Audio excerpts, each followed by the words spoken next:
सारू चाष प्रसिद्धि लाभ कर नयागढ़ जिला खंडपड़ा ब्लॉक बिरिडी ग्राम सीधा सख आम बिरिडी ग्राम रहीचु मो पाखे रही जो सारू चाषी भाई माने वर्तमान से माने सारू अमल करिसेंती सारू सफा करी पैकिंग करुचंती ये सारू पैकिंग करिबा परे जीव उत्तर प्रदेश रे ए सारूर चाहिदा यथेष्ट रही जेमिति कि बाहर पश्चिम बंगरू आम ओडिशा को आसुची आलू आंध्र रु आसुची माछ सेमिति आम नयागढ़ जिला खंडपड़ारू सारू जाउची उत्तर प्रदेश एटा सुनिले आश्चर्य लागुथिले मध्य यार सत्यता निहाती भाव में रही सीधा सख आम से चाषी मान पाखे रही जो चाषी मैंने सारू रप्तानी करी उत्तर प्रदेश पठाउछंती और खाली सेतिक नुहे प्राय 1000 टन ऊर्ध्व सारू से माने उत्तर प्रदेश पठाउछंती सीधा सख आम आलोचना करबा कोन आपनकर परिचय कोन आज्ञा मो ना कहबी दासर थिबना आपण सारू चाष करूछंती वर्ष को केमती सारू चाष केमती करा जाउची कोन दिन लागुची आश्विन मास रे सारू चाष होची खत लागुची माने के 2 ट्रैक्टर खत लागुची माने के 2 क्विंटल सारू लागुची पीडिया 3टा लागुची डीएफी लागुची यूरिया लागुची कालबर लागुची आ कोडो खोसा होची जदि कहबा सारू को मास रे लागुची आमदानी को मास रे होची आमदानी होची एरा फाल्गुन मास एरा को मार्च ना कर ना को माने आपण को कहबा अनुसार कार्तिक मास रे सारू लागुची आश्विन मास 10 रे लागुची एटी खोलाला भात जो एटा फाल्गुन मास आपण केते एकर चाष करचंती आया 2 एकर चाष करची तो केते केते क्विंटल सारू सेत्र आमदानी हबो आया हे 50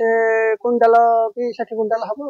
आपण जाने चाषी केवल ई चाष सारू चाष आपण करूचंती ना अन्य कोन चाष आ अन्य मंगल होची झिलण होची काकुडी होची धान चाष होची अच्छा ये सारू चाष कथा कहबा ई सारू चाष प्रति केमती आपनकर आग्रह बढ़ला कोन डिमांड रही जे आपण सारू चाष कर आया बापा जे पाज हो त सारू फसल करछन हम सारू फसल करछु आ सिरे सब कहउचंती जे बापा जेजे अमलरू ए सारू चाष करूचंती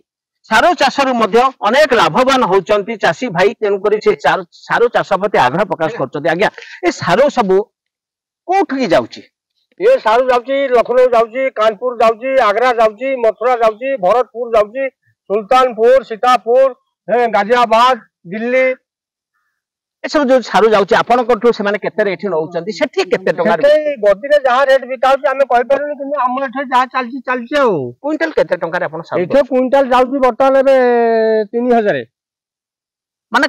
केजी त माने 30 टका लेखे आपन सारू बिकुचंती तथापि से जो बाहर को जाउची केते टका रे बिक्री होतो बोले आपन भाबुचंती जहा रे 60 70 टका बिक्री होतिबो अच्छा आपण बर्तन जो 30 टका रे एठे दउचंती आपनकर जो एकर रे जति कि आय खर्च होउची केते टका से एतु गोटे एकर रे आपन लाभ पाउछन ए टका जी 3000 4000 मिलियो गोटे एकर कि 5000 मिलियो आ सब खर्च खर्च जाई कि आ पानी पोड़ो मारो सब प्रकार अछि ना अच्छा सीधे सक कहउतले भाई 30 टका रे एटु सारू से माने व्यापारी की दउचंती एवं बाहर को जो रप्तानी होउची बाहर से माने पाखा पाखी 60 रु 70 टका रे व्यापार होउची सारू भाई अछंती भाई कोन कहिबे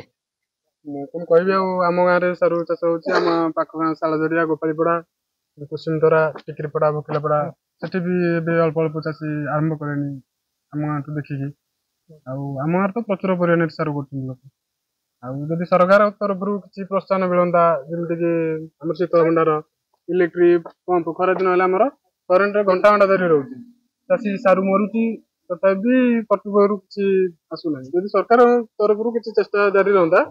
चाषी मैंने उपकृत हुए तथापि जदि कहबा पाखा पाखी आपन के अंचल रे केते एकर सब चाष होउची जो सारू चाष केते एकर होथो बोले हमें अनुमान करबा सारू चाष सेमी तो अनुमान करी कहि हबनी तथापि हमर प्रति वर्ष 50 ट्रिप खंडे सारू जाउची उत्तर प्रदेश 50 ट्रिप चारू माने गोटे ट्रिप तथापि केते केते टन खंडा हबो गोटे ट्रिप 400 बस्ता हले हमर 4 5 20 टन 19 टन उनदेसे सीधा सड़क भाई जो कहते सारू चाष पाखापाखी अंचल जदि आम कह 100 एकर ऊर्ध जमी रे सारू चाष करा गोटे ट्रिप रे जो ट्रक रे जो सारू जाउची गोटे ट्रक रे सारू जदि आनुमानिक ओजन करा जाए ताले 20 टन होची पाखापाखी 50 रु ऊर्ध ट्रक एठारु रप्तानी करा जाउची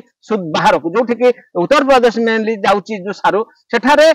सारूर चाहिदा अनेक रही ओडिशार चाहिदा ओडिशार सारू चाहिदा जदि कथा कहबा नयागढ़ जिल्लार ये होची खंडपड़ा ब्लॉक रो बिरिडी सालझराई पाखापाखि अंचल होतबा सारूर चाहिदा यथेष्ट रही किंतु सरकार प्रोत्साहन टिके कमी जाउची सारू चाषी मानक ऊपर तेन करी सारू चाष जो चाषी माने टिके असंतोष व्यक्त करछन्ती किंतु प्रकृत जदि कहबा जदि सारू चाष पई सरकार आग्रह प्रकाश करी चाषी मानक